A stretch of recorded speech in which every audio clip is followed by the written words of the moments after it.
မင်္ဂလာပါခင်ဗျာ People Radio မြန်မာရဲ့ Friday International Weekly News စီစဉ်ကနေကြိုဆိုလိုက်ပါတယ်ဒီစီစဉ်ကကမ္ဘာနိုင်ငံတည်တည်မှာဖြစ်ပွားနေတဲ့နိုင်ငံရေးစီးနဲ့ UN ကြီးကျေးမှုလေးထုံးနှက်စင်လာတွေပါဝင်စိတ်ဝင်စားဖို့ကောင်းတဲ့သတင်းကြောင်းရာတွေကိုကောင်းတော့တင်ဆက်ပေးတော့မှာဖြစ်ပါတယ်ဒီဘက်တွင်ပြောပြပေးသွားမယ့်သတင်းကြောင်းရာတွေကတော့ပါကစ္စတန်ကအာဖဂန်နစ္စတန်ပေါ်စစ်ကြင်ညာရုရှားရဲ့အဆင့်မြင့်လေကြောင်းကာကွယ်စခန်းတိုက်ခိုက်ခံရတရုတ်ကာဖွဲ့တစ်ခုကြောင့်ဩစတြေးလျဝန်ကြီးချုပ်ဘုံခွဲခံရမယ်လို့ချင်းချောက်ခံရထိုင်းနိုင်ငံရွေအောင်မိုးသက်ထန်စွာရာသွန်းလို့လမ်းပိတ်ဆို့မှုများဖြစ်အစရှိတဲ့သတင်းကြောင်းရာတွေကိုနားဆင်ကြမှာပဲဖြစ်ပါတယ်ဒီစီစဉ်ကိုကျွန်တော်ကိုထိုင်နေကအပတ်စဉ်တင်ဆက်ပေးနေရပဲဖြစ်ပါတယ်ပထမဆုံးအနေနဲ့ပါကစ္စတန်နိုင်ငံကအာဖဂန်နစ္စတန်ပေါ်စစ်ကြင်ညာလိုက်ပြီးစစ်လေယာဉ်တွေနဲ့ကာပူးမြို့ကိုဘုံကျဲတိုက်ခိုက်ခဲ့ပါတယ်ပါကစ္စတန်အနေနဲ့လုံခြုံရေးအခြေအနေများပြင်းထန်လာတဲ့အတွက်စီးရေးယူမှုလှုံ့ဆော်ရခြင်းဖြစ်ကြောင်းပါကစ္စတန်အကြီးတန်းအရာရှိတဦးကဆိုပါတယ်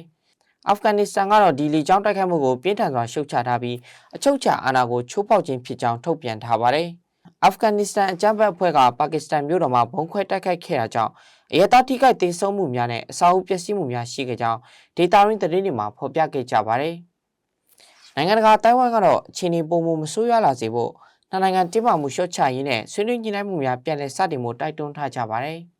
တစ်ဆက်တည်းမှာပဲရုရှားတပ်ဖွဲ့များသိမ်းပိုက်ထားတဲ့ခရိုင်းမီးယားကျွန်းဆွယ်ရှိရုရှားရဲ့အဆင့်မြင့်လေကြောင်းကာကွယ်စခန်းတစ်ခုကိုယူကရိန်းထူးစစ်စင်ရေးတပ်ဖွဲ့ကဖေဖော်ဝါရီလ25ရက်နေ့ကတိုက်ခိုက်ချေမှုန်းနိုင်ကြောင်းသိရပါတယ်။အဲဒီတိုက်ခိုက်မှုတွင်ရုရှားရဲ့ဒေါ်လာ1ဘီလီယံတန်ကြေးရှိလေကြောင်းရန်ကာကွယ်ရေး S400 စနစ်အပါအဝင်ကာကွယ်စနစ်တော်တော်များများပျက်စီးသွားကြောင်းဒေတာရင်းသတင်းဌာနတွေမှာဖော်ပြခဲ့ကြပါတယ်။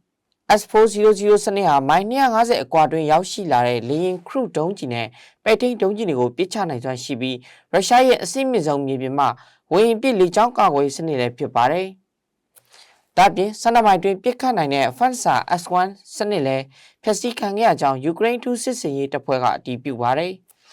တိုက်ခိုက်မှုတွင်အသုံးပြုခဲ့တဲ့လက်နက်အမျိုးအစားကိုယူကရိန်းစစ်တပ်ကတရားဝင်ဖော်ထုတ်ပြောကြားခြင်းမရှိပေမဲ့လည်းအမေရိကန်ထုတ် ATACMS ကိုအသုံးပြုခဲ့ခြင်းဖြစ်နိုင်ကြောင်းသုံးသပ်ထားကြပါတယ်။ဆက်လက်ပြီးတော့တရုတ်အစိုးရကပိတ်ပင်ထားတဲ့တရုတ်ရိုးရာအကနဲ့ဂီတဖွဲ့ဖြစ်တဲ့ရှန်ယန်အဖွဲ့ကိုဥတီတဲ့ချင်းချောက်စာများကြောင့်ဩစတြေးလျဝန်ကြီးချုပ်ရဲ့နေမှာဘုံတတိပေးချက်ထုတ်ပြန်ခဲ့ရပါတယ်။ရှန်ယန်အဖွဲ့အနေနဲ့ဩစတြေးလျမှာပြုလုပ်နေရာတွေကိုဖျက်သိမ်းဖို့နဲ့မဖျက်သိမ်းမှာကဩစတြေးလျဝန်ကြီးချုပ်အိမ်ကိုအမုတ်ကျိတ်ပြမယ်လို့ဆိုကဩစတြေးလျဝန်ကြီးချုပ်အန်တိုနီအယ်ဘာနီရဲ့ကင်ပါဝါမြို့ရှိနေအိမ်ကိုနိုက်ထရိုဂလစ်စထရင်းပေါက်ကွဲပစ္စည်းများအများပြားထောင်ထားတယ်လို့အီးမေးလ်မှတဆင့်ချင်းချောက်ခဲ့ပါတယ်။ဝန်ကြီးချုပ်ကတော့ပြီးခဲ့တဲ့အင်္ဂါနေ့2လပိုင်း24ရက်နေ့ညနေပိုင်းမှာတော့သူ့ရဲ့ခွေးနဲ့တူဘေးလွတ်ရာကိုတိမ်းရှောင်နိုင်ခဲ့ပါတယ်။ရှန်ယန်ဖွဲ့ဆိုတာကတရုတ်နိုင်ငံမှာပိတ်ပင်ထားတဲ့ဖာလန်ကောင်ဘာသာရေးလှုပ်ရှားမှုအဖွဲ့ကအမေရိကန်နိုင်ငံမှာခြေစိုက်တည်ထောင်ခဲ့တာဖြစ်ပါတယ်။သူတို့ရဲ့ကာပွဲဒီမှာတရုတ်ကွန်မြူနစ်ပါတီကိုဝေဖန်တိုက်ခိုက်တဲ့ကားကွက်တွေပါဝင်လိမ့်ရှိပါတယ်။တရုတ်နိုင်ငံသားဝန်ကြီးဌာနပြောရေးဆိုခွင့်ရှိသူကတော့ဖြစ်စဉ်ကိုမသိရှိကြောင်းနဲ့အကြမ်းဖက်တိုက်ခိုက်မှုမှန်သမျှကိုစန့်ကျင်ကြောင်းပြောဆိုခဲ့ပါတယ်။ပြီးခဲ့တဲ့အပတ်ကလည်းအမေရိကန်နိုင်ငံဝါရှင်တန် DC ရှိကန်နေဒီစင်တာမှာဖျော်ဖြေမဲ့ရှန်ယန်အဖွဲ့ကိုအလားတူဘုံခွဲမယ်လို့ချင်းချောက်မှုတွေရှိနေခဲ့ပါတယ်။ယခုနှစ်ပိုင်းတွင်သူတို့အဖွဲ့ဟာကမ္ဘာတဝန်းမှာချင်းချောက်မှုပေါင်းများစွာကြုံတွေ့နေရတယ်လို့သိရပါတယ်။ဩစတြေးလျဆိုရဘက်ကတော့ဒီချင်းချောက်မှုဟာဘယ်ဖွဲ့စည်းတံကလာတယ်ဆိုတာအလင်းစလိုကောက်ချက်မချဖို့တတိပေးထားပြီးဖာလုံကောင်အဖွဲ့ကိုမလိုလားတဲ့ဒေတာကန်တူထံမှလည်းဖြစ်နိုင်တယ်လို့ဆိုထားပါတယ်။နောက်ဆုံးတစ်ပုဒ်မှာဆိုရင်တော့ရေအောင်ခရိုင်အထူးသဖြင့်ပလော်ရီနယ်မြေတွင်ဖေဖော်ဝါရီ29ရက်နေ့တောက်ကြနေ့ကမိုးသက်ထန်စွာရာသွန်းမှုကြောင့်ပြင်းထန်တဲ့ရေကြီးမှုများဖြစ်ပေါ်ခဲ့ပါတယ်။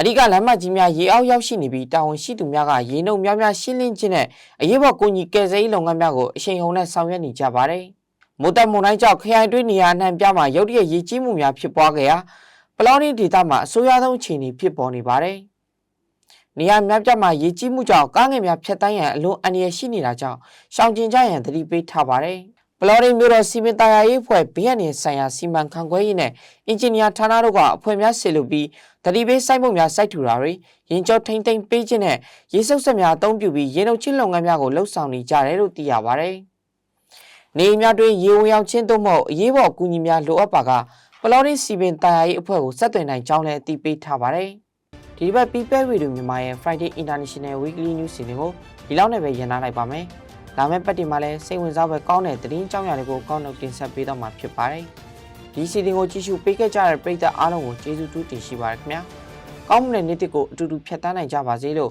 ပဲဗီဒီယိုမြန်မာဝိုင်းတော်သားတွေကဆုမကောင်းတောင်းပေးလိုက်ပါတယ်ခင်ဗျာ။